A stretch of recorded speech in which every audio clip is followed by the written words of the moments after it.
Howdy, howdy. Welcome on in to the pre-show before the free show. Shown off. Hello, we're back. You thought we were going to quit at 10 years? Oh, Nah. no. We got at least one more show in us. Max is not coming back. This is a No, lie. no. Reset your max counter. He ain't coming back. Probably ever. Welcome into the pre-show before the free show. I'm Greg, that's Ashley. Last night, my wife and I took the boys to the pumpkin patch. And it's a pumpkin patch that's relatively local. Only took us about 25. It was rush hour, so it took us about 30 minutes to get there. But pull up. Let me tell you something about these pumpkin patches. And I don't know what it's like to manage land. Okay? Not easy. Not easy. I understand that. And also, hand over fist. They are raking it in. It is a Wednesday night. A Wednesday night. And they have a line. Like, the parking lot is full. You have to use the auxiliary parking lot. They use, like, the church across the street. And $15 a head to get in. $15 for me, $15 for my wife. Hank was 10. Max, luckily, because he's under the age of 4, is free. I didn't know they started charging to get into these places. Oh, yeah. Like, it doesn't surprise me, but back in my day, you only paid if you wanted to do something there. You know what I'm saying? Like, if you want to go on the hayride, you charge. So then we do the hayride. Okay? They make you pay for that, too? They want $3 a person. What in the world? You already paid to get in. So between that, and then we bought the boys ice cream. Mm-hmm. This was a $55 evening. Did you buy pumpkins? No. Oh. I'm not crazy. I'm not going to buy it at a markup. I'm going to go to... They're selling it at like $3.67 at Walmart right now. See, that's the thing. Which is a great... Like, they're big pumpkins, too. They're not the little janky ones. My wife is on Momstagram, and she told me, she said, the new hotness is not going to the pumpkin patch, but instead just going to the grocery store and taking a photo of your kids at the grocery store. Well, yeah, if they're charging $15 a head to get in and then charging you for everything else, too. Uh-huh. Now, they had a corn maze. Maze. Name that movie.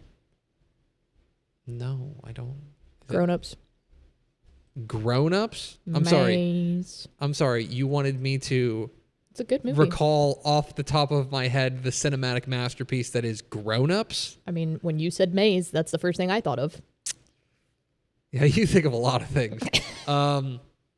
So we did the corn maze. Hank thought of... we ended up splitting up that Jen went with Max and I went with Hank. And Jen and Max made it through faster than we did, and I took that as a personal insult. And Hank and I had a long post-game talk about that. About how this can't stand, dude. We got to do better. Like, your wife is a very smart human being.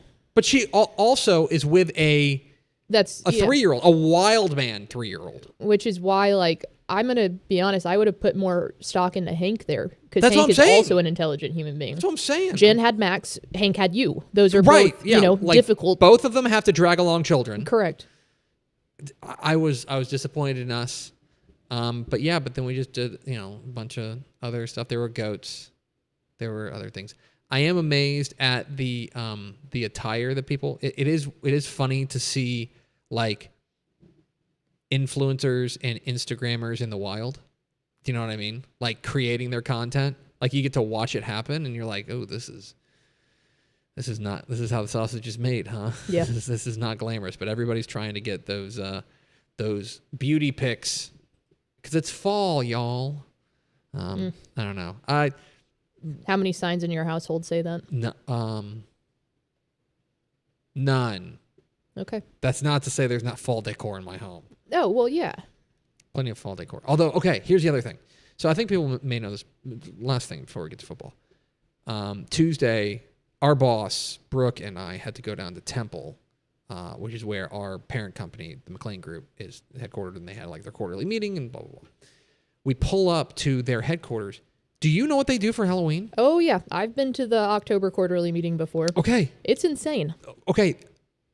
Our chairman, Drayton McLean, loves Halloween. Guys, when I talk, like, every version of a skeleton, every version of a ghoul or a zombie. Inside and out. Ghost, inside and out. Everywhere. Okay? Everywhere. It was wild pulling up. Did they still have the one right in front of the technology building that talks to you? Yes.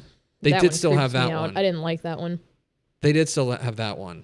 You know me. I'm an avid lover of spooky season. You do love spooky season. But I like sweet little cute looking ghosts. I don't like ghouls that yell at me when I walk up to a quarterly meeting. It was, yeah. I'm like this pumpkin. I love this pumpkin. Yeah, that works. You know, I'm trying to be business guy, and suddenly I'm walking through like a haunted house. It was wild.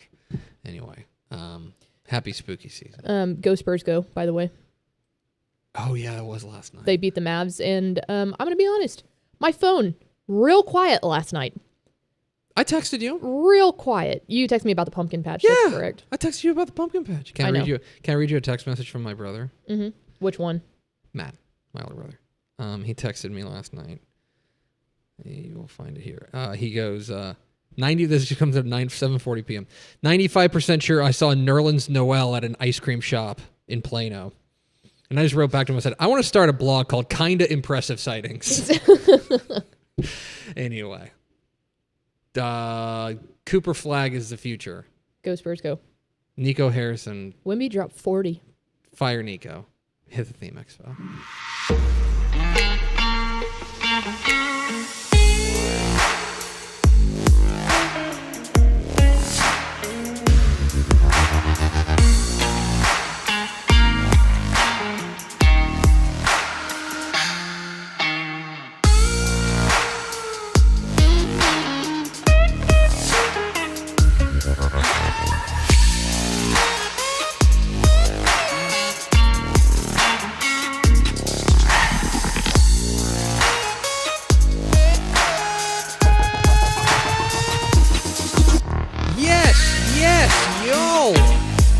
The Dave Campbell's Texas Football Mothership here in beautiful Lewisville, Texas. It is Texas Football Today, the spooky version.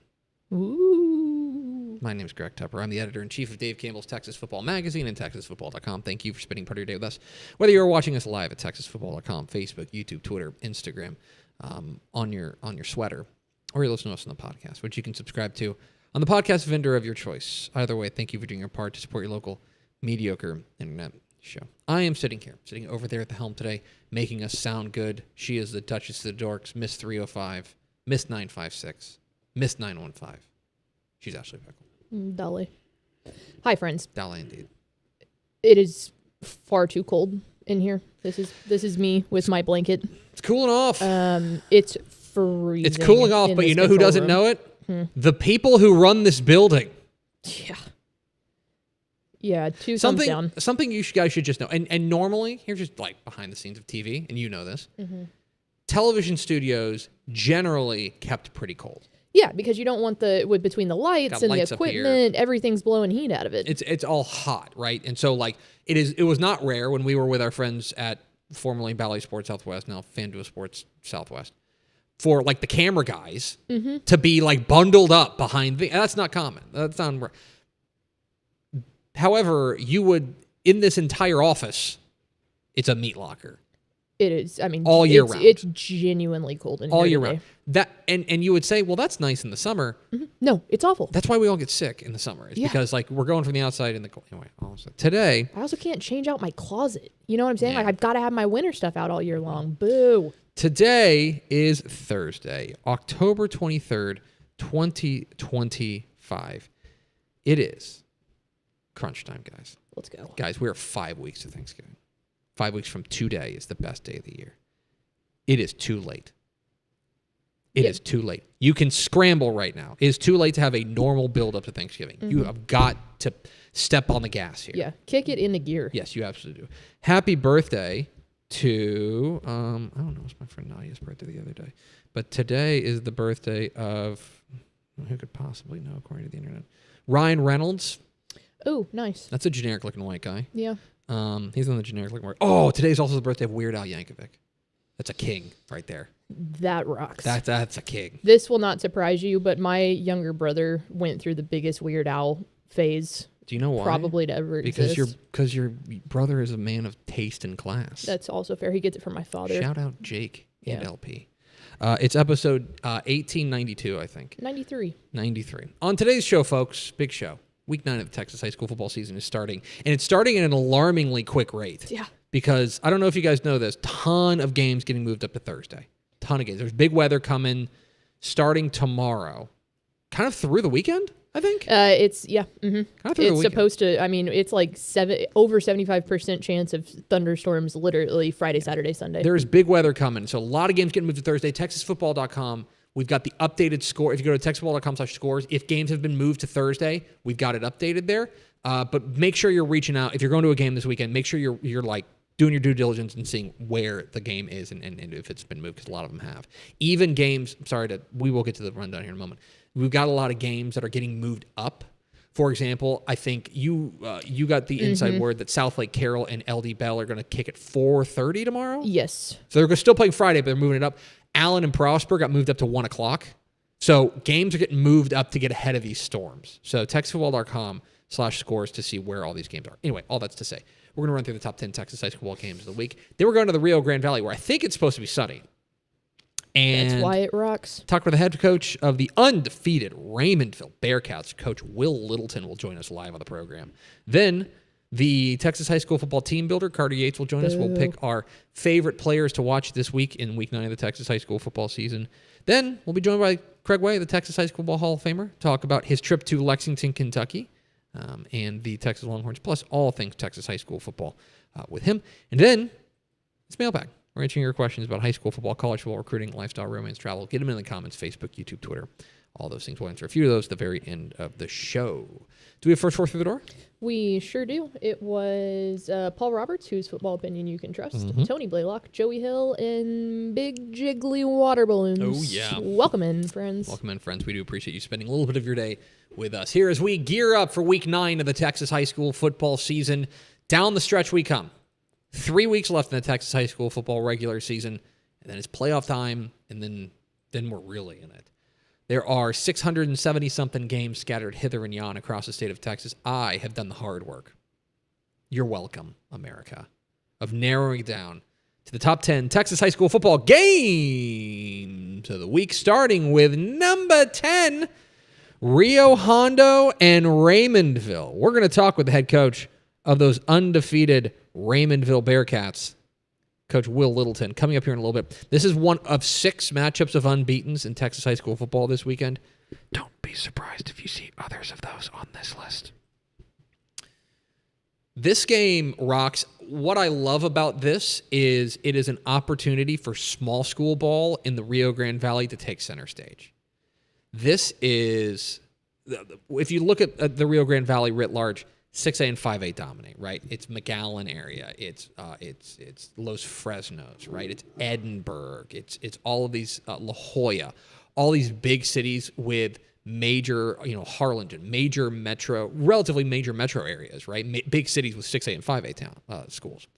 Here's a 3A game, a matchup of unbeatens, and 2 teams with lots of playmaking ability. Trayshawn Washington, their running back for Raymondville, has been fantastic. Rio Hondo's got a 1-2 punch of Mario Lopez and Matthew Lopez. This game's going to be pointsy. I think this game's going to be a lot of fun. I think Burnett Stadium in Raymondville is going to be popping. This is the first time Raymondville has been undefeated since 1988. First 7-0 start since 1988 under first-year coach Will Littleton. We'll talk with him coming up here in a moment. I wish more than anything that I could be at that game. It's going to be a scene. If there was one place in the state I could go, it would be that. It's going to be a scene. Number 9, Frisco Wakeland and Frisco Lone Star. Speaking of games that are being changed, speaking of games that are matchups of unbeatens, here's a Frisco ISD showdown. Matchup of unbeatens. This game has been moved, by the way. It's an 8 o'clock kick. It was going to be 7 o'clock at Kuykendall Stadium in Frisco, which is the old Memorial Stadium they're in. It has now been moved to 8 o'clock at the Star. The Star. The Star. Because it's indoors, duh. So they are moving up Frisco Memorial and Frisco Liberty. They're going to do a doubleheader inside. Anyway, all that's to say, great matchup. Lone Star's been a wagon. Lone Star's been crushing people, winning by an average margin of 35 points. Quarterback Trey Wright, I think, has been a real revelation for them. Then that allows them to move around Davian Gross and Carice Hoyt. Been fantastic. Here's Wakeland, who, by the way, beat Lone Star last year. Lone Star's only regular season loss. And Wakeland, boy, say this about them, they will not go away. They are scrappy. They will find a way. They are 4-0 in games decided by 10 or fewer points. Jaden Maples, their quarterback's been a lot of fun. I think actually their defense, led by Cedric Thornton, who's a two-way star for them, has been the real key here. The key for me is going to be, can the Wakeland defense hold up long enough against this really versatile Lone Star attack? Fantastic ball game. Love this game. Number 8. Atascocita and North Shore. It's pretty crazy that this is number 8. Oh, yeah, that's this week. And it's kind of hard to determine what the headline here is. And I think the headline here is that this is really a check-in on North Shore. Remember, they lost their opener to South Oak Cliff, and all of us were kind of scratching our heads like, are they a problem? Well, they have blown through the rest of their teams they've played. And also, I don't think they've played anyone in their weight class. Plain and simple. I think that they have blown through a lot of teams that they're just a lot better than. Well, here's a team that, boy, as high variance as they come, is Atascocita. Caleb Maryland, the quarterback for North Shore, has been great. I'm interested to see what it looks like when Carday Mack gets cooking for Atascocita. This is a real test the first real test, I think, for the North Shore defense. They gave up 41 points in their opener to South Oak Cliff. Since then, in their 6 games since then, they have given up a combined 28. So that's good. They will also face the toughest offense they have faced. My question is, can Atascocita stop anybody? I think they more or less sealed up a playoff spot with their win last week over Kingwood. This is a massive game and could be, theoretically, for Division I seeding. Mm-hmm. Could be. So, interesting game. Doesn't have the same luster it's had in the past years, but a huge game. Number 7. Bay City and El Campo. Hey, here's a fun fact for you.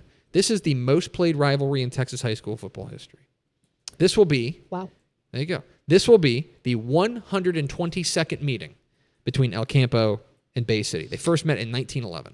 And I feel like 99% of those have just been two hard-hitting teams just absolutely wailing on each other. And guess what? I think this is going to be very, very similar. I think this Bay City team has kind of flown under the radar, and I think it's because they don't necessarily have some breakout star.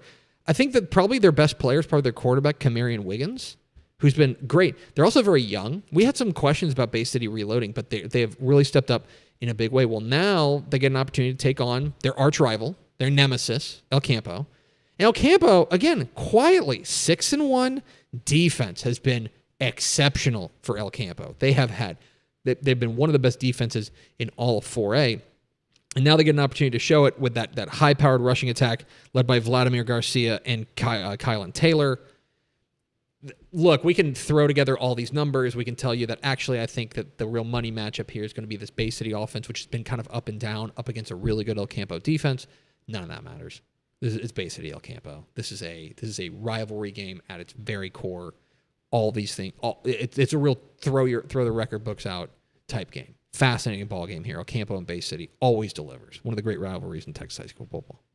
It's a great rivalry week, by the way. There's huge rivalry. Mid-County Madness, Midland Legacy, and Odessa Permian. Mm-hmm. A ton of great rivalries. The Mound Showdown. The Mound Showdowns this week. Number 6. Love Lady and Mount Enterprise. Another matchup of unbeatens. This one out in the woods. John Webb Stadium in Mount Enterprise. District 11, 2A Division 2. Mount Enterprise has one of my very favorite players in the state, Kagan Ash.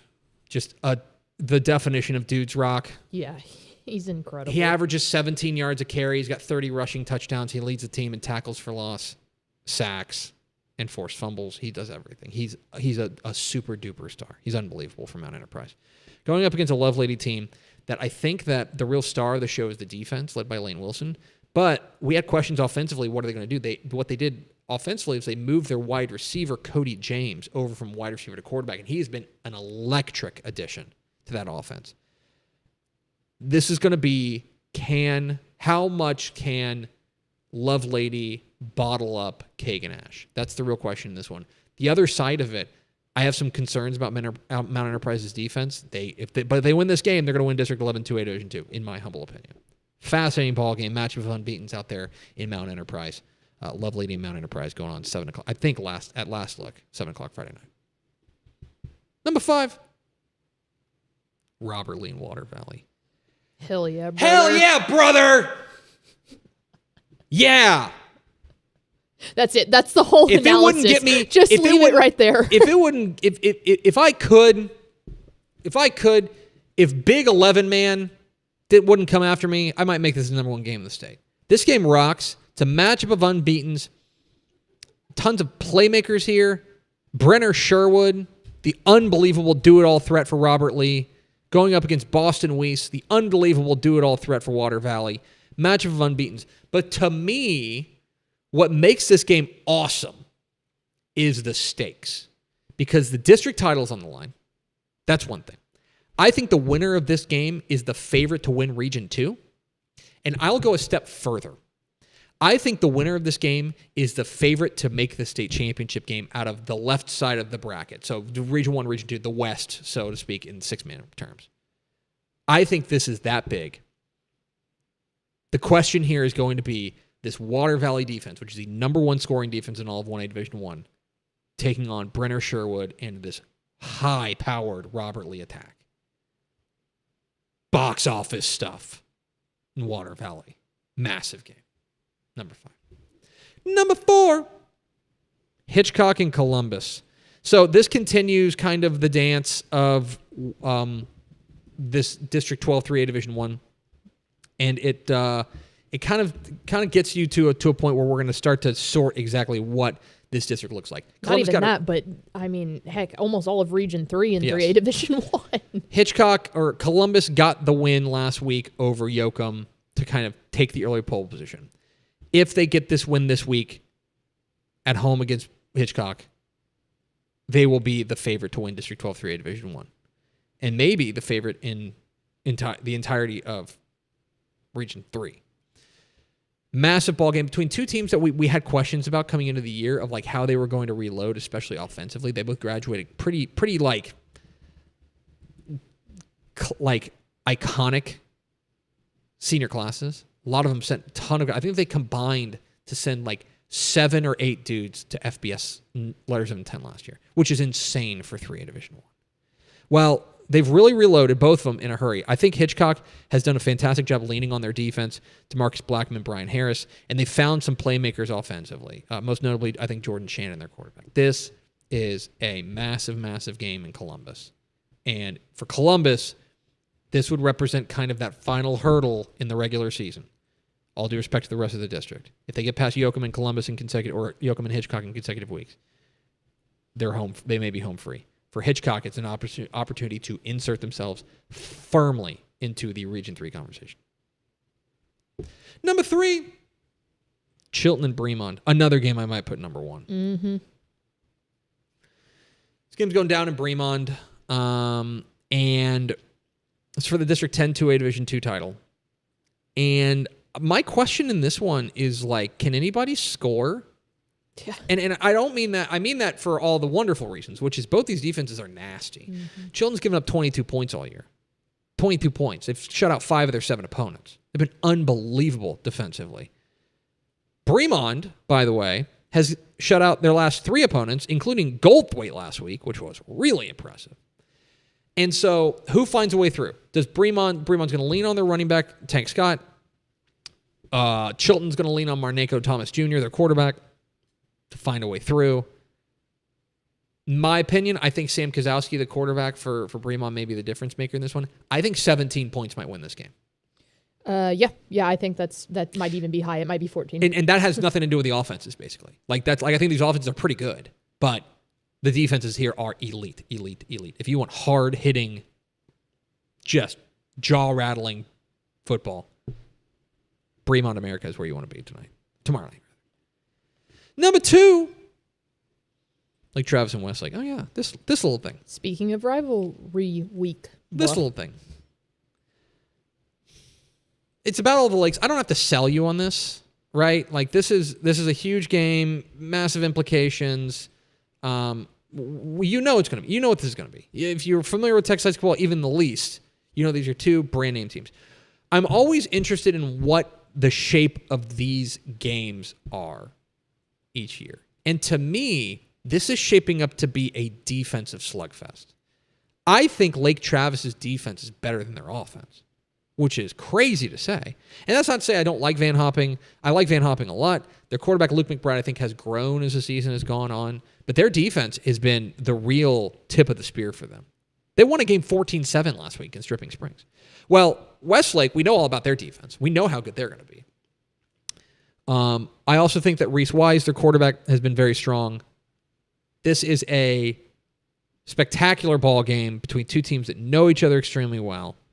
I got a text yesterday from our friend Jay Plotkin from the Lake Travis View. And Westlake has won 6 in a row in this rivalry, and 8 of the last 9. Can Lake Travis get the monkey off their back? And there is a universe, by the way, in which this is for Division I seeding, that both these teams go to the Division I bracket, and the winner of this game gets the top seed and a home game in the first round of the playoffs. We'll have to keep an eye on. But it's not the number 1 game in the state. No. Number 1, Allen and Prosper. It's Children's Health Stadium. It's 1 o'clock tomorrow. It got moved up to get ahead of the storms. And it's everything that's big about high school football. Big stadium, big crowd, big talent, big bands, big atmosphere. So I think this is our first real look at Allen. Allen's undefeated. They've been rolling people, but I think they've also been better than everybody they've played. Here's a team that can match up. Here's a team that can bow up. Can Jeremiah Dowd, the quarterback for Allen, come through?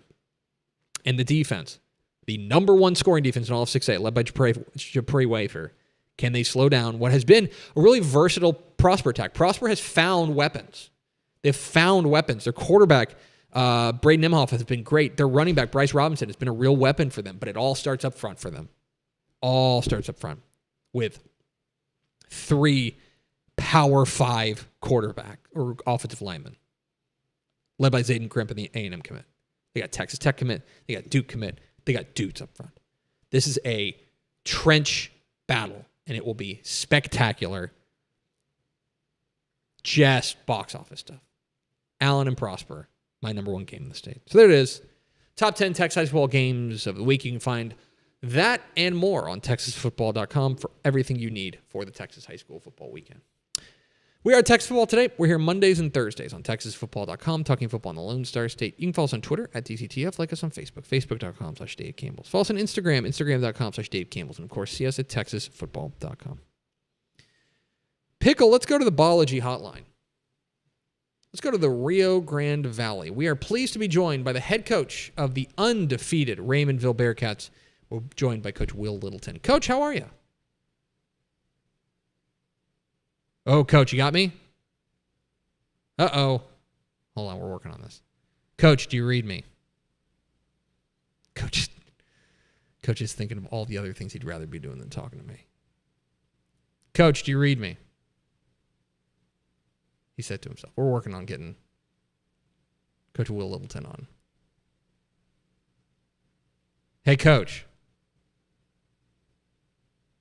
Will Littleton, the Raymondville Bearcats, going to join us here momentarily on the Biology Hotline. Excited to talk to him about his undefeated Bearcats. Coach, do you read me? We're working on this. I tell you what, here's what we're going to do. Let's take a break. We're going to take an ad break. We're going to come back after this. We're going to have Will Littleton, the Raymondville Bearcats. We'll get our stuff settled here here on Texas Football Today. After the break, Raymondville head coach Will Littleton, if you stay with us. Hello, Candace. Not you again. Me again. Remember our last oil change? Your boyfriend said he knew a guy who knew a guy. None of those guys knew what they were doing, including you, Todd. Silence your oil change anxiety at Valvoline Instant Oil Change, where you can watch our experts change your oil right from your car. Thanks for coming in. And finish in about 15 minutes. Valvoline. Service you can see, experts you can trust. shine with new First Light Community Coffee's first ever light roast. This blend has notes of honey and brown sugar that will brighten any part of your day. Try First Light now at communitycoffee.com. Friday night football is here, and Hometown is trusted by thousands of schools across the nation to make game days effortless. Sell tickets online, easily scan them at the gate, track sales in real time, and keep your community connected with a free athletic website. Make every game a Hometown game. Visit hometown.com to learn more. Thanks for the hay, Pete. Don't mention it. Guess I'll be hoofing it into town. Well, be careful on the road. So you're telling me to steer clear of those big oil trucks? Right, and don't speed or text while you're driving. Of course not. It's already utter madness out there. Never heard that one before. Adios, muchacha. I love Pete, but he can really butcher a joke. A quarter of all road fatalities in Texas happen in energy zones. Be safe, drive smart. Every legend starts with a vision. For Dave Campbell, that vision was clear. Tell the story of Texas football like never before. In 1960, he built something no one had before, a magazine that became the Bible of Texas football. Coaches, players, and fans didn't just read it, they lived by it. His words shaped the game. His vision built a legacy. And his name? It will always be written in the story of Texas football. Dave Campbell's Texas Football, where legends begin. Sierra Piper here, Dave Campbell's Texas Football, here with Raul Leal. He is the Public Information Officer for the Laredo District with TxDOT. Raul, how are you? I am fine. I'm having a great day. Very busy, but I'm glad to be on this podcast, and gives us a chance to tell our story and how we can save lives. And that's really the gist of it. Yeah, and I want to jump right into it. So, just first to kick us off, can you tell us what is the Be Safe, Drive Smart campaign? Okay, our Be Safe, Drive Smart campaign for the energy sector is something that comes around usually in the fall season, around football season. Naturally, we're trying to draw attention and get the public to be really careful around big trucks that are usually in the energy sector. We know that the energy sector industry is a point of economic stake for our pride, but driving around these big oil and gas vehicles and in the activity that they have, in particular in our area, we've got the Eagle Ford Shale, that can be quite challenging. So we definitely we encourage motorists to really be safe in those areas. That's a portion of Sierra Piper's conversation with a member of the TxDOT team for their Be Smart Drive Safe campaign there at the with TxDOT. You can find that entire interview on our YouTube page, youtube.com/Dave Campbell's TF. Pickle, let's try again. Let's go to the hotline, the Bology hotline. To the Rio Grande Valley we go. We're pleased to be joined by the head coach of the undefeated Raymondville Bearcats, Coach Will Littleton. Coach, how are you? Coach, can you read me?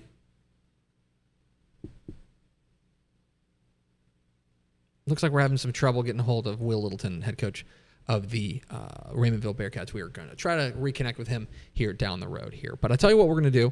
We can pivot and talk a little bit about our Team Builder segment. That is something that earlier today, Carter Yates and company joined us to talk a little bit about the players we are most excited to watch in the Week 9 of the Texas high school football season. Here's our Team Builder for Week 9. Welcome back, Texas football today, getting you ready for Week 9. Goodness. Week 9 of the Texas high school football regular season.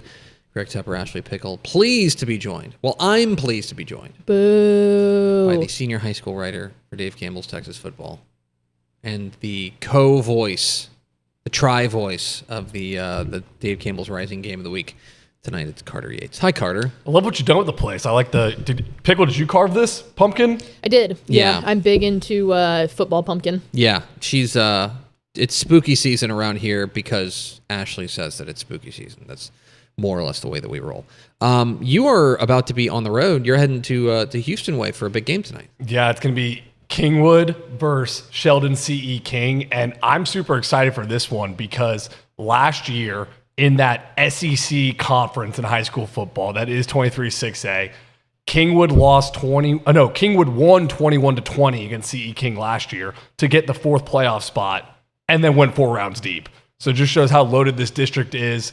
CE King's going to look for some revenge here with Deion Sims, their running back, who's been electric.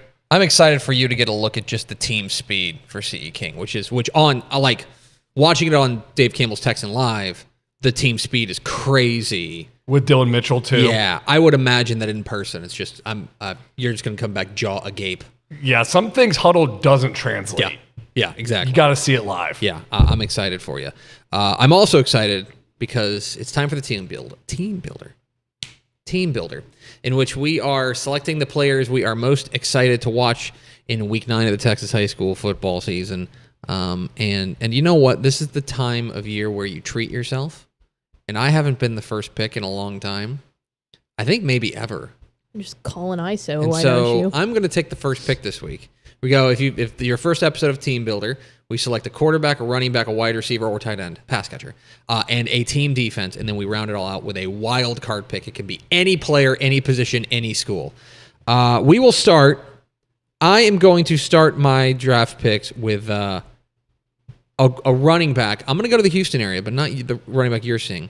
I'm going to go with Klein Oak running back Micah Rhodes. So this is a guy who last year as a freshman really like burst onto the scene, and I think everybody was like gaga over him. He's had a quieter sophomore year. I think not. He hasn't had a slump. He's had a good year, but like I think it's just because he's a sophomore and there's a bunch of good sophomore running backs. They're kind of the novelty of the freshman has kind of worn off a little bit. Basically, if he had this year and this was his first year, everyone would be talking about exactly it. But right. he already broke out as freshman. And now we're like, oh, ho-hum, this is what Micah Rhodes do. Well, last week, 353 yards and 5 touchdowns in their game against Magnolia West. Massive game this week against Klein High. Klein High, we have seen can get beat on the ground. And so I am interested to see if Klein Oak running back Micah Rhodes can have a big game this week.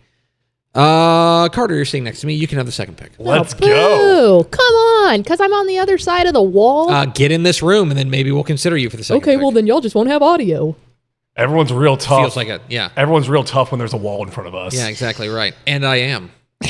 What's your second I'm going to go running back too, and I'm going Goliads, Lamont Franklin. I think this is the most efficient game I've ever seen from a running back.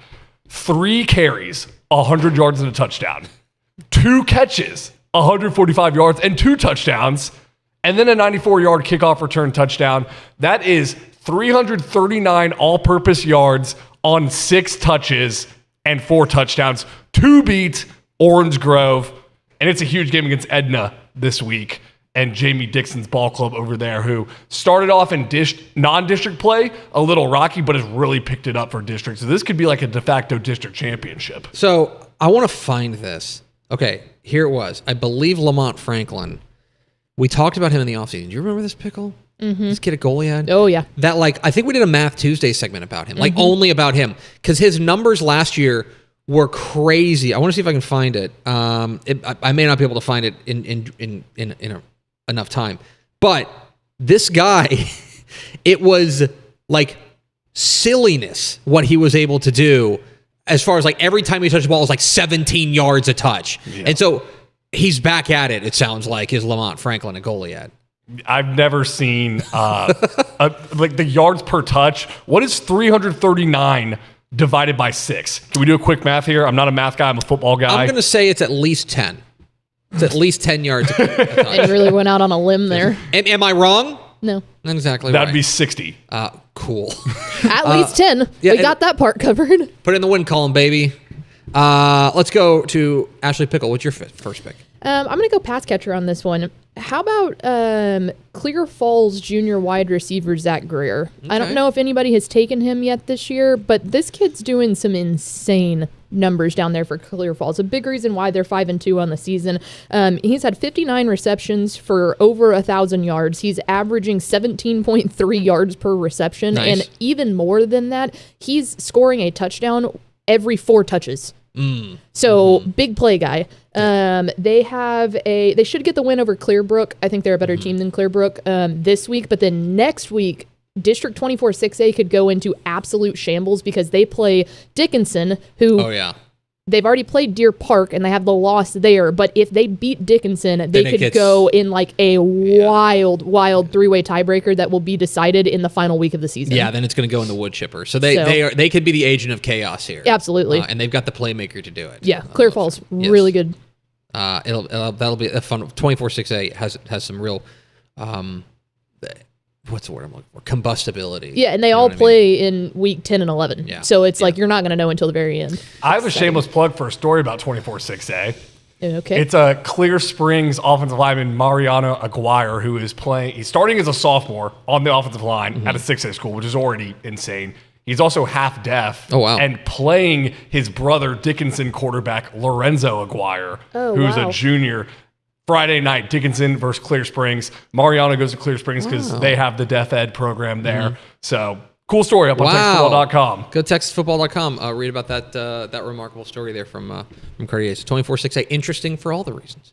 I'm going to go quarterback with my second pick. I'm going to go to Alvarado and talk about their quarterback, KJ Jenkins. I almost took him.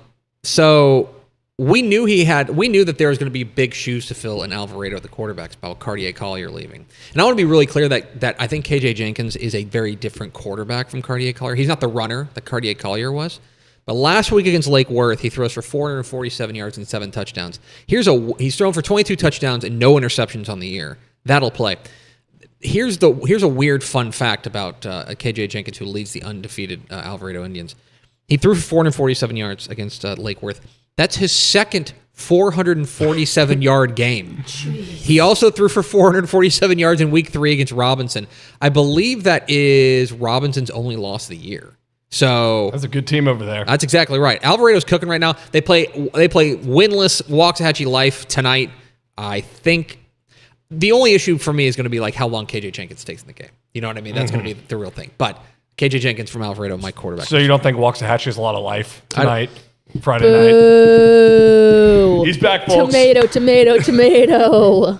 Your reward is that you get to take a second pick. You let this kid go ahead of me? Look, mistakes were made, okay? I'm going to go with a personal scouting trip I took to Anna Prosper Walnut Grove last week, and it's Anna wide receiver Michael Kennedy. Now, Anna didn't come out the win, but Michael Kennedy had 7 catches for 161 yards and 4 touchdowns. And it was so impressive to watch because on the first drive of the game, Anna quarterback Zion J. Williams threw a dart to Michael Kennedy, and it was dropped in the end zone. And a lot of kids, that could be their game. Like, they mentally cannot come back from that. And instead, Michael Kennedy scores 4 touchdowns for the rest of the game. He is 6 foot, 175 pounds, has 4.45 speed and the 40-yard dash, and has 1 offer to Lamar right now. So a sleeper in that district. Such a loaded district. Oh, yeah. There's going to be minimum 1 good, maybe 2 good teams left out of the playoffs in District 4, 5A Division 2. That's crazy business. And yeah, I'm glad you got it. I think he was our play of the week. He had that tip drill to himself touchdown. That was our play of the week on Monday's TFT. Yeah, he's a I actually playmaker. have that right here for you.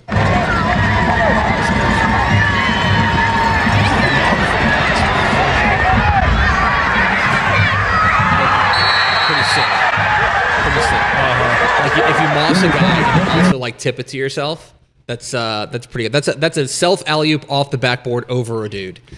It's pretty impressive. And I think on District 4, 5A, D2, I need to do some revisionist history because I did not name them the toughest district in Class 5A at the beginning of the season. I picked the Richmond Randall, Fort Bend Marshall, Iowa Colony District. A very tough district. They had 3 preseason top 10 ranked teams.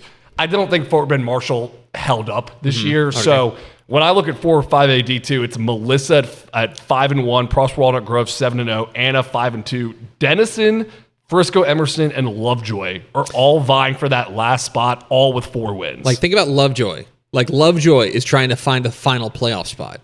It's a really, really... And by the way, that's because Frisco Emerson is in that district as well, right?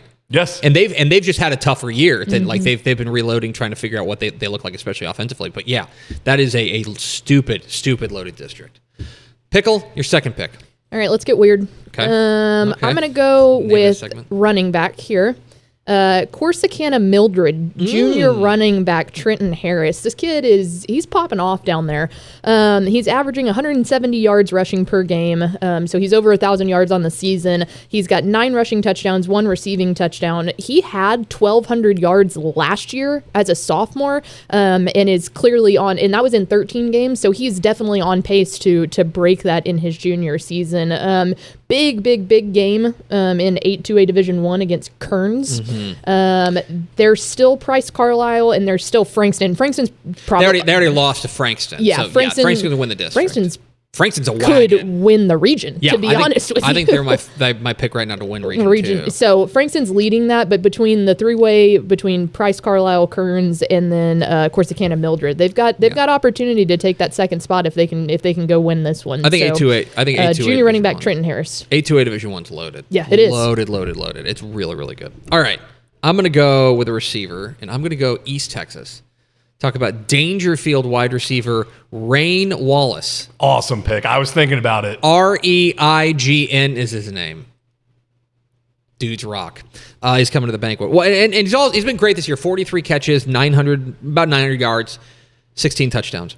But what I want to really focus on is what he's done in district play. Remember, Dangerfield started 0-3. And we had real concerns. What's wrong with Dangerfield? They lose, but they ended up losing to Gladewater. Tatum's a bit of a disappointing loss now in hindsight, and then they lose to Pleasant Grove. Okay, those are 3, I would say, between good and fair losses, right?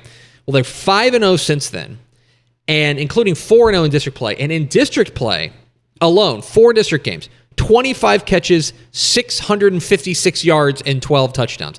I think Davin Nelson and Dangerfield have figured out what works, and it's get the ball to Rain Wallace. I think big game tonight against Hughes Springs. And I think Rain Wallace can show out. He's a dog. Roughly how many invites have we tossed out to the Dude's Rock banquet? It's relatively limited. I would say we've probably invited about 40. Yeah. Okay. Yeah, Tep and Step has been handing it out quite a bit. It's usually about 2 or 3 an episode. Yeah. What do we cater there? And I say we, hopefully I'm invited. I don't know if I earned it. Are you a dude who rocks? I'd like to think so, but I just don't know. I'd leave it up to Tepper and Step. We'll put that up we'll make that a social poll. Just be like, who on the Dave Campbell staff gets invited to the Dude's Rock banquet? You know what I mean? I'm absolutely invited. I announced the Dude Rocks. Yeah. Dude you are a dude who I don't rocks. think you're even on the poll, Pickle. I think you're just automatically in. No. There's some other bubble a dude teams. who rocks. I think if you're just joining us, dude is a gender neutral term. Correct. Anybody can be a dude who rocks. Mm-hmm. Absolutely. Okay. Give me your next pick. I'm going to keep it out in East Texas. I'm going Pleasant Grove quarterback Colt Yancey. Oh, yeah. He played 1 half, so surely he couldn't have put up that big of numbers to be nominated for this team builder. 100 yards. 13 of 14 completion percentage for 229 yards and 7 touchdowns. Jeez. Yeah. Set a school record. And now they got a big game coming up against Gilmer on Friday night, an East Texas battle. So I'm really excited to see Yancey slinging around the yard. Yeah, he was a guy. He moved in from Whitewright. His dad got hired onto the staff by Josh Gibson, and I know they had real high hopes. They have real high hopes for him. I think he's a guy who's like you could. I think you could tell early in the season he was in a new system and trying to figure things out. Because it was a kind of a summer move. Oh yeah. It was a late move. Yeah, I remember Josh Gibson texted me maybe in May. He said, "Hey, by the way, we're hiring a new assistant coach." And I think it's taken him some time to learn the system. He's learned the system. I think he's really blossoming in that system now. 6'3", 220, a Texas State offer, so he's one to keep an eye on. And only a junior. That'll play, absolutely. Pickle, give me your next pick. I did this pick just to get Tepper on his soapbox. How about we talk about the Atlanta Rabbits? How about we don't? And let's talk about why the Atlanta Rabbits you actually should buy stock in this year, and they're probably not going to burn Tepper like they usually always do. They're 7-1, and they've got a legitimate chance to win district outright for the first time since 2006 is the last time that they've done that. And I know that running back Jaden Riley always gets a lot of the credit for that, Let's talk about their freshman quarterback, Braden Thompson. This kid is the reason that I think that they're for real this year, because he's adding that second dimension. He's thrown for almost 900 passing yards. He's averaging over 11 yards per pass. He's got 7 different touchdowns. So I'm not saying he's going out there and beating a world beater, but the fact that he adds a second dimension that can kind of open up Jaden Riley is the difference for this team this year. So, game against Tatum that they're favored to win this week, but next week against Gladewater, I think that's going to be for that District 3A Division I championship to see if they can do it for the first time. Oh, yeah? So. Cool. Tepper, you want to hop on board? Come on. Let's believe. Let me tell you something. I didn't get into reset because every comic book is somebody's first. I bought stock in Atlanta about like 6 consecutive years, and every single year, like, I got left holding the bag. I'm not falling for it. Hop on. I know. If you're down East Texas at Atlanta, put Tepper's face on a billboard and put it in the locker Come room. to Atlanta. Come home to Atlanta. Okay, so I got to take a defense here, and I'm going to go way off the board for my defense. Ooh, let's go. I would like to honor the Thomas Jefferson Patriots of Dallas ISD. Okay? One of my favorite presidents. So TJ, as they are known, is 1-6. Okay? They've lost 6 consecutive games.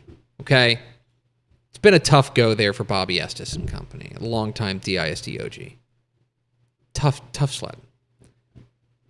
And so you'd look at them and be like, okay, well, they're 1-6. Certainly everything about them is bad. In 5A Division II, scoring defense, they are 37th in scoring defense. They're in the top 3rd in 5A Division II in scoring defense. They have a better scoring defense than Nederland. They have a better scoring defense than Mansfield Timberview. They have a better scoring defense than Argyle. Okay?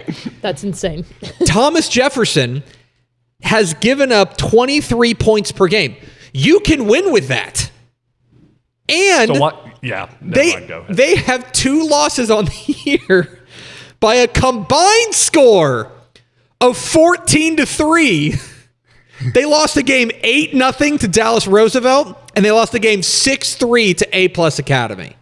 I'm not giving up on the TJ Patriots defense. The offense has had its struggles, needless to say. The Thomas Jefferson defense plays Seagoville this week. Or rather, they play Hillcrest this week. I think they're going to hold them in it, but I'm not sure the offense can get them over. It's got to be tough. Like, if you let up 1 score, yes, you're losing. It's been very, very tough. I mean, their numbers overall are very good. Obviously, like they have a good enough defense to be like if their offense was just kind of average, they would be probably like 500. But alas, anyway, shout out to TJ. I'm going to go defense as well for my next pick, and it's San Antonio Legacy. So they were projected 4th place in District 14 5A D1. But after last week's win in the Fire and Armor Bowl against San Antonio Southwest, everything's changed because they held Southwest, the projected 1st place team, to 129 total yards. Yeah, that'll work. It's like to what Texas looked like against Kentucky last week. And I'm looking at the linebacker Eli Sanchez too, because he's having a legacy year for San Antonio Legacy. 8 games, 105 tackles, 26 TFLs, 15 sacks. Jeez. 26 TFLs in 8 games. And 15 sacks. Good Lord. I wrote about District 14 5A D1 as one of the most exciting district championship races up on TexasFootball.com because San Antonio Legacy is 5-1 in district. Laredo Nixon's 4-2. San Antonio Jay's 4-1. Southwest is 4-1. And then Southside, still hanging in there at 3-2. This is going to come down to the wire. I think you're absolutely right. That is going to be a wild finish down the stretch. All right, Pickle, I think you got to take a defense. I do, okay. Yeah, and I went real chalky with this one. Some of the other ones were a little bit off the beaten path, but Stephenville's defense is insane. They're only allowing 10 points per game. They have 23 sacks on the year. 23 sacks. They forced 5 interceptions and have 6 fumble recoveries. They're plus 10 in the turnover margin. Did you know, this is an interesting thing about the Stephenville offense. Mm-hmm. They have thrown 1 interception, but have not fumbled the ball once. Oh, wow. They've got one giveaway all year? One giveaway all year, if according to the stats on our good buddies at Max Preps. So, wow. Huge district likely championship game against Lampasas, the Badgers this week. But Stephenville is just rolling. Yeah. Well, that's the sign of a well-coached ball club, and Sterling Doty just got his 100th career win in Stephenville. He's a Stephenville guy, so I know it means a lot to him. Got them cooking. Got them cooking there. They're going to be a problem. They're taking care of the ball. You can tell them that. I remember when in the summer we do the position group rankings, and when we got to the defense, it's like every week, Stephenville might be one or two, and it's like, surely we can't put Stephenville on every position group ranking on defense. Hudson Butchie, is that their linebacker? Yeah. Yes, he's averaging over 10 tackles per game. He's a dog. Yeah. He's a dog. Yeah, the butcher. All right. Defensive end, too. CJ Spellmeyer, very good. Yeah, they've got playmakers all over the place. All right. We're going to go in reverse order for our wild card. So wild card picking, pick any position, any team. Nice. Any reason, really. Pickle, who's your wild card? I went with Hondo senior wide receiver Mason Barr. He has 98. He's actually, it's funny, he's listed as a wide receiver, but his stats are a lot more running based. So I guess athlete maybe is the better way to say it. 98 carries for 903 yards. So he's averaging 9.2 yards per carry. He's got 129 yards per game, 15 rushing touchdowns, 3 receiving touchdowns. So he's touched the ball 110 times, and 18 of them have been touchdowns. So every 6 touches, he's getting in the end zone. But a 3-year starter down there. Shout out Mason Barr from Hondo. Okay, that's they got a big game this week. Crystal City. Yeah, I don't know that, to be honest. Let's find out. I have a spreadsheet that can tell me very quickly. It's a big week for if your name is Hondo.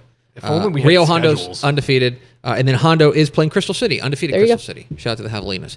Good pick. All right, what's your wild card?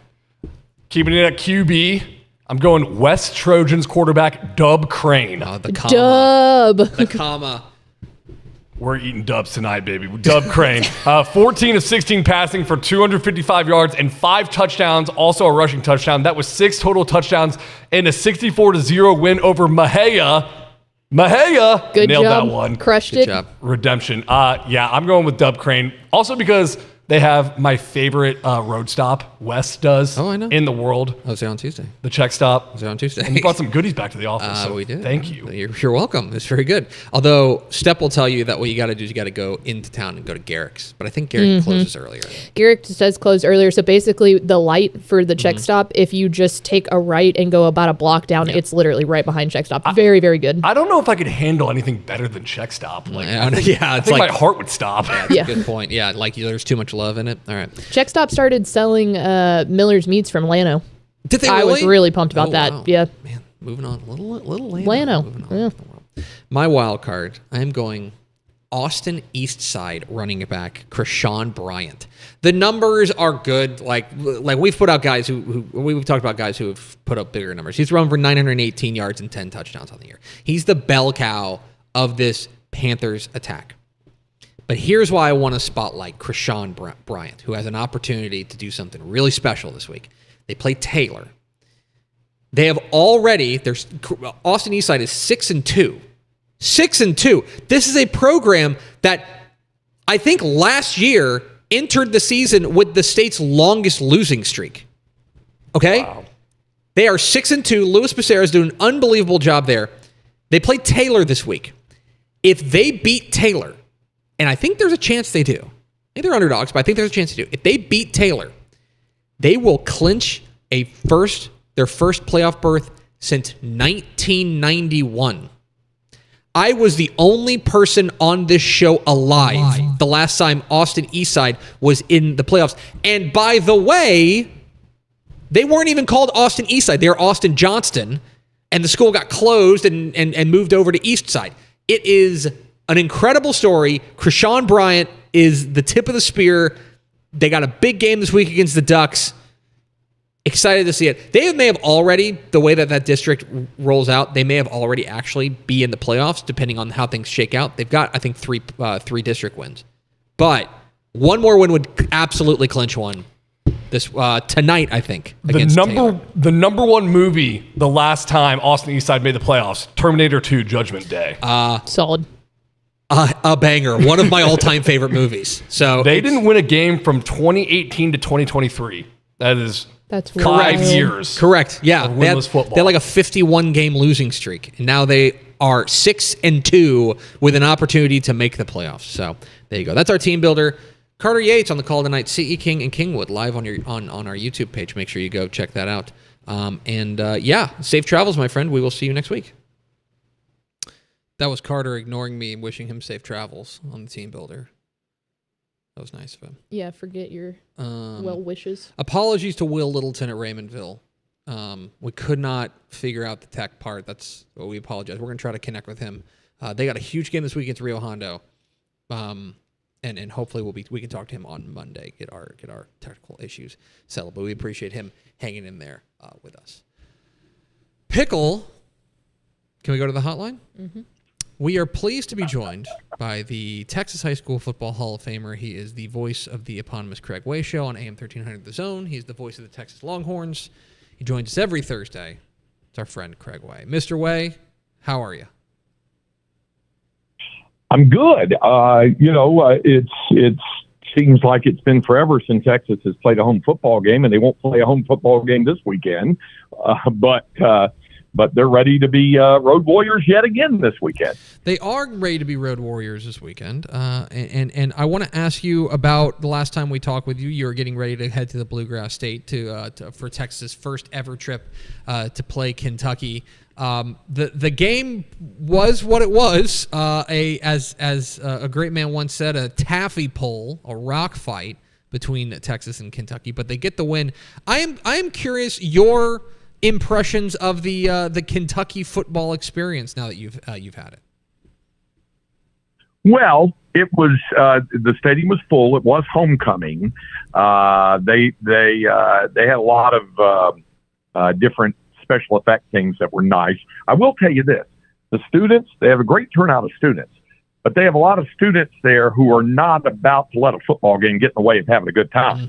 Mm-hmm. They're there and they're enjoying themselves all the way to the end, and they pretty much were enjoying it all the way to the end till Mason Shipley hit the 45-yard field goal in overtime to walk it off for Texas. But it was a good environment. It really was. Nighttime in the SEC on the road is a challenge. This will be an afternoon game on the road in SEC play. Now they got to deal with cowbells because that's the thing at Mississippi State. The clanging of cowbells all throughout the game. In fact, the football team has been practicing this week. You know how you hear about football teams that practice and they have crowd noise coming through their speakers real loud. Well, they had that, but they also had cowbells through the speakers really loud. It is so prolific, Tep, that we ran a contest this week on the radio station asking for the best song that includes cowbell, not named Don't Fear the Reaper by Blue Oyster Cult, because we're all familiar from the SNL sketch. So, and we had hundreds of entries. And the prize is a pair of tickets to the Texas Vanderbilt game next week at home. So there were a lot of people who liked them some cowbell. Yeah. Well, why wouldn't you? Absolutely. More cowbell is the name of the game for where you're heading. You're heading to Starkville to call Texas and Mississippi State. 3:15 kick Central Time, God's time zone, between the Bulldogs and the Longhorns. Obviously, I know center stage is going to be Texas's offense, and it's under the microscope after a couple of pretty lackluster performances. You don't apologize for wins, but I would certainly call last week ugly. What are you going to be keeping an eye out for when they walk into to Bulldog country and take on Mississippi State? A lack of ugliness. And by the way, I think that was the name of a band that played at ACL Fest in Austin last week. It's a lack of ugliness.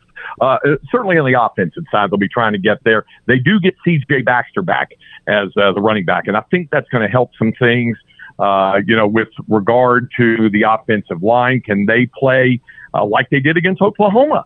And obviously in the non-conference games, and not the offensive line that played at Florida or the one that played last week. They really struggled. And as the offensive line goes, so goes Arch Manning, I think. And when Arch is under a lot of pressure and a lot of duress, the completion percentage is down. Now they have gone back-to-back games without a turnover, and that is a good thing, and you're always glad to have that. and they've been able to get turnovers. I think they're a +7 in the on the takeaways. And that helps because the defense has just been really good. And special teams of Ryan Niblett, the punt returner, the former Aldine Eisenhower Eagle, and also the kicking game clearly with the punting of Jack Bomeister and then the field goal kicking of Mason Chipley. So they want it all to congeal, and we'll see if the offense can help that congealing this week. Talking with Craig Way, the Texas High School Hall of Famer, here on Texas Football Today, as we do every Thursday here. Get involved in the conversation, hashtag TFToday. All right, Craig, I've got a bit, we're going to move to the high school ranks, and I've got a bit of a wild card question for you, and something I've been thinking about for about a week now. And I posited it to here at the Dave Campbell's Texas Football staff, and I want to get your opinion on it as well. So, Mr. Texas Football, the most prestigious award in Texas high school football, our Player of the Year award. Now things are kind of starting to come into focus a little bit entering week 9 of the Texas high school football season. There's one gentleman I want to ask you about, and it's Christian Villarreal at Ozona. So, in 12 games back in 1953, Kenneth Hall ran for 4,045 yards. That's still a state record, stood for 72 years. That's an average of 337 rushing yards per game. As it stands right now, Christian Villarreal through 7 games, is averaging 354 yards per game. And my question for you, the Ozona running back obviously leading his team to a remarkable start to the year, 7-0. Let's fast forward, and let's say we get through that 12th game, which would be the area round of the playoffs. And let's say that Christian Villarreal finishes that game having broken Kenneth Hall's record let's say, has 4,100 yards. At that point, in your opinion, would he be Mr. Texas Football by acclamation? And essentially, is breaking Kenneth Hall's record a singular enough achievement that in your mind it would warrant, yes, of course, he is Mr. Texas Football? I'm curious your thoughts. Yeah, I think it is. It's a unicorn mark. When you look at, things like, home runs hit, and everybody looked at the Babe Ruth home run record, and then, the single season home run record and all that kind of stuff. There are certain milestone marks that deserve that attention. Ken Hall, when he did that back in 1953, it should be pointed out, it is noteworthy, he didn't play in most of the second halves of those games for Sugar Land, which was a B-class school. They were 11-man, but is what would now be 2A.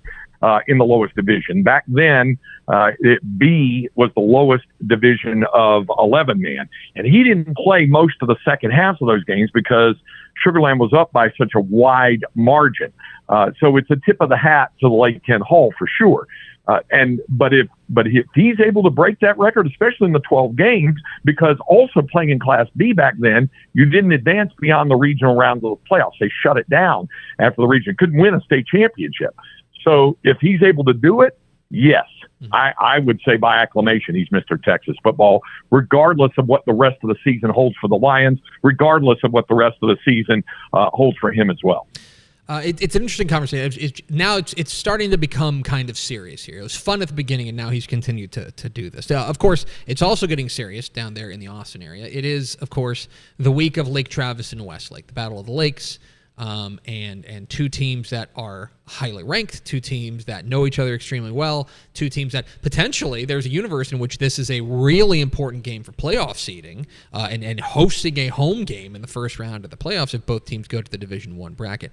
And one of the things that I think is so remarkable about this particular rivalry is every year it feels like it has a different shape. There's some years where you come in and it's like, it's just a blue chip quarterback battle. Or sometimes it's like, one team's got an awesome defense going up against this high-powered offense. When you take a look at this year's Battle of the Lakes, Lake Travis and Westlake, in your mind, what is the shape of this matchup of rivals that want to win the game for rivalry reasons, but also want to win the game for standings reasons? Well, as the great philosopher Andy Griffith once said, I got to studying about this. I was thinking about it the other day. And really and truly what it comes down to, I think, are two excellent football teams who play really clean technically sound games of football. Is there superstar wow factor? Somewhat, I think. Van Hopping, the running back for Lake Travis, Reese Wise, the quarterback of Westlake. There's some star power there, but this is more about what these teams do. And by the way, that's exactly how their head coaches want it. That's exactly how Tony Salazar at Westlake wants it. That's exactly how Hank Carter at Lake Travis wants it. They want their teams playing really sound, clean, complementary, fundamental football, all those cliche terms. And that's what they do pretty much every week. And I think Westlake has gotten better as the weeks have gone on, and Lake Travis has as well. But Lake Travis, of course, has really fashioned consistency from the start, and they've been able to lean on that defense. That's what they had to do to beat Dripping Springs last week. So I love this matchup. I think it'll be a lot of fun, and it's always a great matchup anyway. But you're right, this doesn't have a Jaden Greathouse. It doesn't have that type of superstar mentality going in, but the talent is there, and the coaching is outstanding. That's why this should be a lot of fun. And finally, Craig, it's the meanest thing we do to each other each week. It is I'm going to give you 3 games, and I'm going to tell you can only teleport to one. And obviously, there is a universe now in which you can go to multiple of these games, because a lot of these games are getting shoved up to today, or they're getting moved up early. But I'll give you 3 matchups in 3 different classifications. We'll go big, and I do mean big, medium, and small, and I do mean small. The big game you can go to is Allen at Prosper, now the very strange 1 o'clock Friday kick between the battles of unbeatens in the DFW Metroplex, Allen and Prosper. You can go to El Campo, Texas for the longest standing and the most played rivalry in Texas high school football, Bay City and El Campo, or 4A matchup, or you can go to 1A and you can go out to Tom Green County to Water Valley, Texas, and see a matchup of unbeatens between the Robert Lee Steers and the Water Valley Wildcats. Which of those 3 matchups are you teleporting to? Are you going big, medium, or small? What'd you do? Did you go 3 completely different ones from the ones I threw at you the other day? Yeah, how about that? I'm rude like that. I told you it's the meanest thing we do to each other. Yeah, that's fun. I love all 3 of those matchups. Obviously, if we get a chance to see how serious a contender Prosper is, and how serious a state championship contender Allen is as well. The 6-man game out in the Concho is a lot of fun. But I love a good old-fashioned rivalry. Black Caps, Ricebirds. Give me that one along the coast, and I'd show up there. That'd be a lot of fun. He's Craig Way. He's a Texas High School Football Hall of Famer.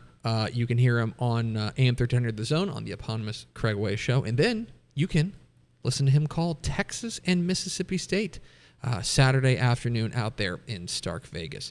Craig, appreciate your time, my friend. Safe travels. And, you know what? Go Dodgers. Thank you. I appreciate that. We'll see how that goes. And by the way, you and I, left our devices, we would be at Bremont Chilton. That would be at Bremont Chilton. Right. I think we'd probably be at Bremont Chilton. Yeah. I didn't want to give you that one because I think you and I might just secretly sneak away to that one. Not tell anybody. Yep. I'm on board. I'll see you in Bremont, buddy. Thanks, buddy. Yeah, take care. There he goes. Craig Way, the Texas Football Hall of Famer, joins us every Thursday here on Texas Football Today. One thing left to do here on this very program, and that is to get to a couple of questions in the mailbag, answering your questions about high school football, college football, recruiting, lifestyle, romance, travel, in the comments, Facebook, YouTube, and Twitter. What kind of questions do we got, Mademoiselle Pickle? I got 3 football questions for you. Oh, my God. It's on purpose? not often that we have 3 football questions, but we do. Here's an interesting one. West Mesquite versus Carrollton Creekview. Yeah. Kicks off at 2 o'clock today. Mm-hmm. Teams had a combined 6 wins in 2 seasons from 22 to 23. Now they're both undefeated in district play with 3 games still to go. Thoughts on this 2 o'clock Thursday kick between 2 very unexpected undefeated teams? I love this game. Undefeated in district. Yeah, I love this game. Well, West Mesquite, I think it's 6-1, 7-1. They've only got 1 loss in the year. And their defense, let me tell you, their defense has been nasty. Adrian Holly and company, their defense is giving up just 10 points per game. They have been exceptional. And more importantly, I just think that the coaching job that's going on there in Coach Steven Jackson is really, really impressive. And he has gotten that program turned around in a hurry. Well, here is one of the most, in fact, you know what? I'm going to declare it. The most under-the-radar undefeated team in the state. It's Carrollton Creekview. Yeah. Okay? Case and Garcia, their quarterback, is cooking. Okay? They can run the ball with Brendan Shedd. They've been awesome. The Mustangs have been awesome. And an opportunity, I would love to know the last time they won a district championship. Goodness gracious. This is knowable. Hold on. You're listening to live coverage of me finding out the last time Carrollton Creekview won an outright district title. The answer is 2015. They won an outright district title. They have an opportunity to do something. They've never had an undefeated regular season. This would be a remarkable turn. And by the way, another good second-year coach in Dusty Ortiz, who's doing big things at Carrollton Creekview. Remember, this is a team that had back-to-back winless seasons in 22 and 23, and now they are undefeated entering Week 9. I think defense shows up no matter what, and so I kind of lean towards West Mesquite. Yeah. But I think this is a fascinating ball. I'm going to go with West Mesquite. But the other thing is 2 o'clock today. 2 o'clock today. You want to go? I mean, yeah. Sure. Just We're show right up. here. Yeah, Carrollton is not. It's in Carrollton, right? Yeah. That, I think so. Yeah. Is that Standridge? It would take us like 10 minutes to get there. Dang. Yeah, it starts in 50 minutes. Yeah, there's going to be a lot of shifting. I like West Mesquite in a close one. That's going to be a fantastic ball game. What's next, Pickle? Has 7 3A Division I surprised you at all with how it's playing out? So that's Commerce, Mount Vernon, Winsboro, Malakoff, Emory Rains, Eustis, and Mineola. Boy, what a combo platter that is. Yes, and I'll tell you why. Commerce, maybe. I think that some of the teams we thought were going to I think Commerce has been the real surprise. Mm-hmm. I think Commerce has been one of the real surprises here. But also, I don't think I had Mineola being 0-4 in Mineola district. struggling has been surprising. Malakoff has been kind of middling. We knew that they were going to be reloading. They lose Mike Jones. Who? They lose some big time playmakers. We thought they'd be reloading. I think that you've seen the offense kind of fade by. I think Winsboro's the interesting one because Winsboro's got that loss to Commerce? Is that who they lost to? They had the loss. Yeah, they lost to Commerce, 51-13. I remember that being a real head-scratching loss.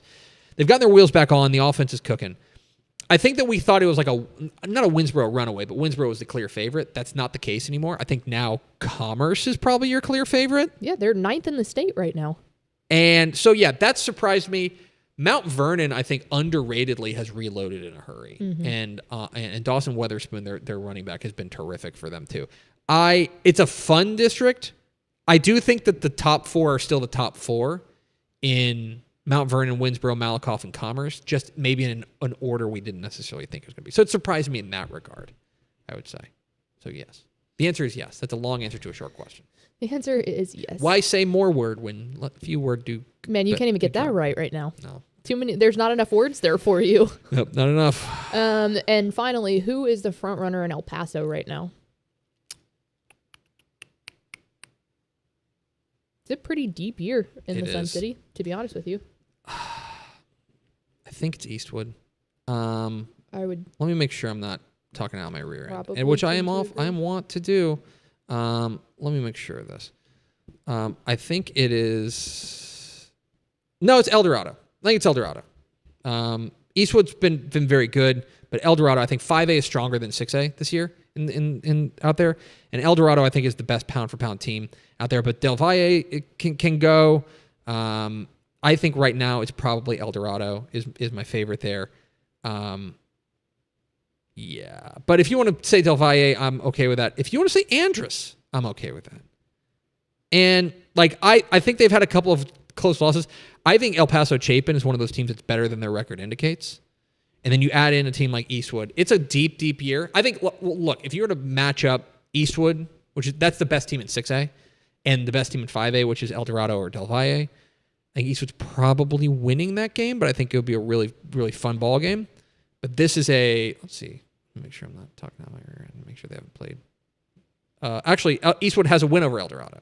So I would say Eastwood's probably your favorite, but I think as far as making a run in the playoffs, El Dorado is probably your favorite. to make a run in the playoffs. But Del Valle's got that dude, the El Passer, Jake Fetty.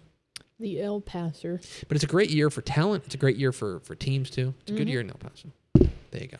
That good? Pot right? Pot right. All right, reminder, tomorrow night, 10:30 p.m., live at this very desk, wherever you're watching. It's the after party, Dave Campbell's Texas Football Tonight. Scores, highlights, analysis, big-name guests joining us live across the state of Texas. You will want to tune in for that. It'll be a wild night because a lot of games are getting moved up. So, like, it'll be a weird episode, but I think that's a good selling point. It's Dave Campbell's Nothing Texas sells Football Tonight. Dave Campbell's like weird, you know? That's a great point. Fantastic point. It's on brand. That's going to do it for us. Thanks for spending a little bit of your day with us. Follow us on Twitter at DCTF. Like us on Facebook, facebook.com/Dave Campbell's. Follow us on Instagram, instagram.com/Dave Campbell's. And, of course, see us at texasfootball.com. Thanks to Craig Way for hopping on with us, being our guest. And apologies once again to Will Littleton at Raymondville. We were unable to connect with him earlier today. For Ashley Pickle, Carter Yates, I'm Greg Tepper. We will see you tomorrow night for Dave Campbell's Texas Football Tonight, and then we'll see you on Monday on Texas Football Today.